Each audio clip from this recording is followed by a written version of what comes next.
মেহেরপুরের সদরে অভিযান পরিচালনা করেছি।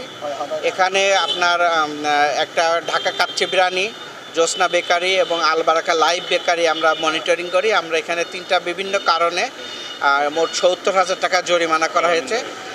ঢাকা কাচ্চি বিরিয়ানিতে যে আমাদের খাবারের যে কেওড়া জল ব্যবহার করা হয়, এই নিষিদ্ধ কেওড়া জল ব্যবহার করে ওনারা ঢাকা কাচ্চি বিরিয়ানি, আর সাথে হলো ইন্ডাস্ট্রিয়াল সল্ট, যেটা পশুর চামড়ায় ব্যবহার করার জন্য, এটা করার জন্য ওনাদেরকে ৩০,০০০ টাকা জরিমানা করা হয়েছে এবং দ্রুত আর যাতে না করে এরকম মুসলেকা নিয়ে হয়েছে। আর জ্যোৎস্না বেকারিতে তাদের লাইসেন্সগুলো নবায়ন নেই এবং তারা যে তথ্যগুলা বেকারি পণ্যতে দিচ্ছে এগুলার সাথে আসলে প্যাকেটজাতের যে নিয়ম আছে এটা লঙ্ঘন হচ্ছে, এজন্য তাদেরকে ৩০,০০০ টাকা জরিমানা করা হয়েছে। আর আল বারাকা লাইভ বেকারি, তাদের কোনো লাইসেন্স নেই, তাদের লাইভ বেকারি, তারা 2 দিন আগে প্রোডাক্ট তৈরি করছে বা তার পূর্বে তৈরি করছে এবং এগুলো কোনো লাইসেন্স কোনো প্রকারই কোনো সনদ নেই, যে ব্যবসা সনদ, এই জন্য তাদেরকে ১০,০০০ টাকা জরিমানা করা হয়েছে এবং এই সপ্তাহের মধ্যেই লাইসেন্স প্রসেসিং করার জন্যে তাদেরকে জানানো হয়েছে এবং আমাদের এই তদারকি কার্যক্রম যৌথভাবে চলবে নিরাপদ খাদ্য কর্তৃপক্ষ কর্তৃক। কারণ এটা কিডনি ডায়ালাইসিসের জন্য যে লিকুইড আমদানি করা হয়,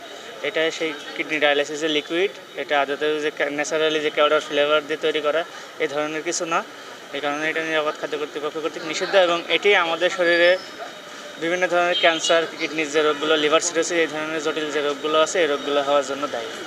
এটা তারা যে পণ্যগুলো তৈরি করে, বিরিয়ানি, কাচ্চি, মরক পোলাও, এই প্রত্যেকটাতেই তারা কেওড়া জলের ব্যবহার করছিল এবং ইন্ডাস্ট্রিয়াল সল্টের ব্যবহার করছিল। মেনলি হচ্ছে লবণ, মানুষ হোক বা পশুর খাদ্য, যখন লবণ যে নীতিমালা আছে আমাদের, এই নীতিমালা অনুযায়ী লবণে আয়োডিন থাকতেই হবে। আয়োডিনযুক্ত লবণ ছাড়া কোনো প্রাণী, মানুষ সহ খাইতে পারবে না, এটা আমাদের সরকারের নীতিমালা। আর এই যে ইন্ডাস্ট্রিয়াল সল্ট, এগুলো ইন্ডাস্ট্রিতে বা হচ্ছে আমাদের চামড়া সংরক্ষণের ক্ষেত্রে ব্যবহার করা হয়, এটা পুরোপুরি মানুষের খাবারের